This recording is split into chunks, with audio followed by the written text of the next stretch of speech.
this is a storytelling little tent thing right here. Yeah. What would be a good story? Like a quick quick story. All right, a quick story. Once upon a time, there was a farmer out plowing. It's about a minute and a half. Is that quick enough? Yeah, that would Okay. Once upon a time, there was a farmer out plowing his field, and it was really hot, and he was sweaty, and had to plow with a mule because he didn't have a tractor back then. And the sweat was sticking to him, and he stopped to rest against the fence post right next to the field. Well, there's a road that ran next to that field.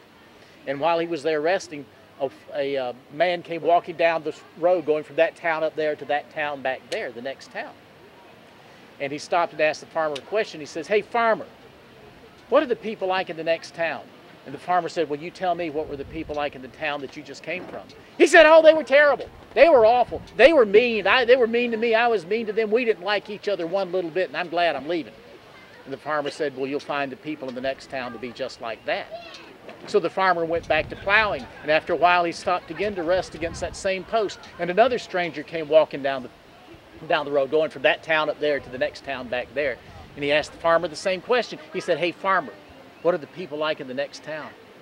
The farmer said, "Well, what are the people like in the town you just came from?" And the stranger said, "Oh, they were great. We really loved each other. We had a great time. I was nice to them. They were nice to me. We did lots of things together. And I'm really sad I had to leave."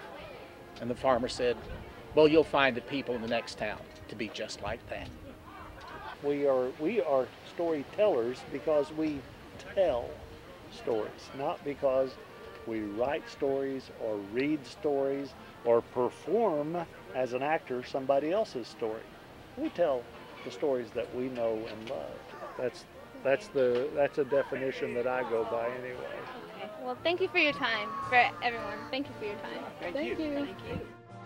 We make our own lye soap, okay? So we want to be very, very specific. We do not use it all up.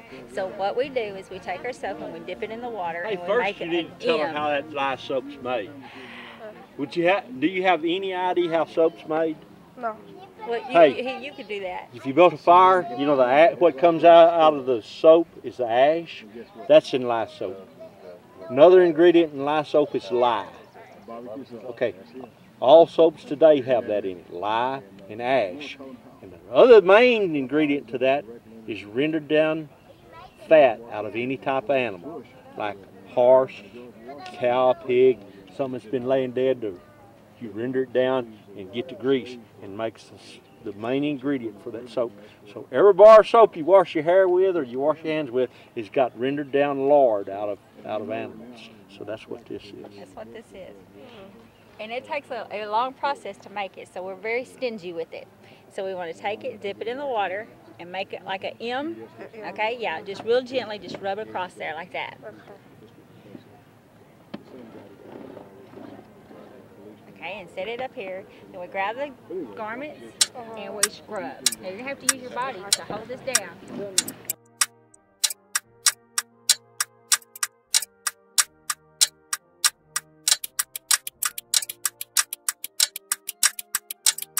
We're going to run it through the wringer. Okay, we're going to grab like a collar, just a bit of a collar, and just kind of hold it right up into there. Just kind of stick it like that. That's plenty good enough. And then start wringing. Yeah. It's going to come out this side.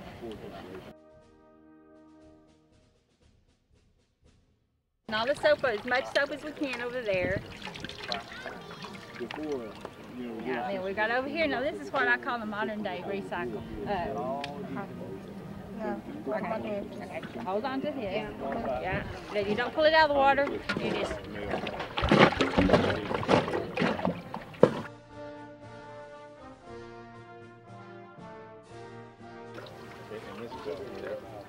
Now, I portray my great-great-aunt that was during the Civil War, that was actually a laundress for the Army, and the best thing I found out about that job was that she got paid before anybody else did. I mean, she may just get like 10 cents to do what you just did, but they would sit around the table. The commander would write out the check for whatever she needed before the soldiers got their money. There's my dryer over there. You want to put it in the dryer?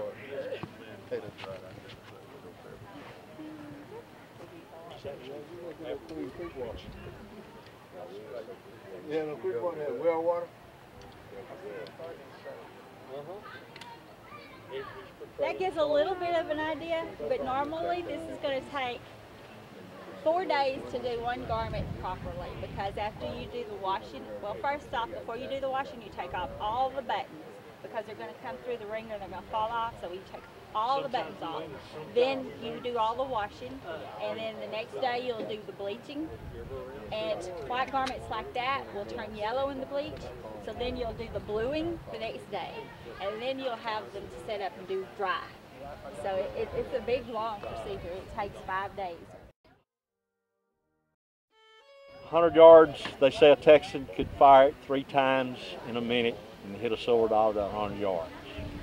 I don't know if every one of them could, but Texans are braggers, so actually, we wasn't braggers, we just did it. We fought Indians all the time, early time, and took this great state and made it a great state. And they fought in the Civil War, the Texans did. But to load a rifle, you reached in your bullet pouch, which I don't have a bullet pouch here, but you reach in your bullet pouch, pull out a bullet about this long. It was powder, and the bullet was at one end. You tear the paper, and you pour it down the barrel, and you push the bullet down in your hand. And you pull out the ramrod, and you ram the bullet down and pack it. And you pull it out, put your ramrod back in the gun. Then you cock the piece. Then you reach in your primer pouch, pull out a primer, and put a primer there. And then you finish cocking the piece to get the piece ready to fire. It's ready to fire. Then you fire. And to do that and fire it 3 times in a minute, you got to really be going at it, don't you? And they say a Texan could, every once in a while, get off 4 shots in a minute and hit his mark every time.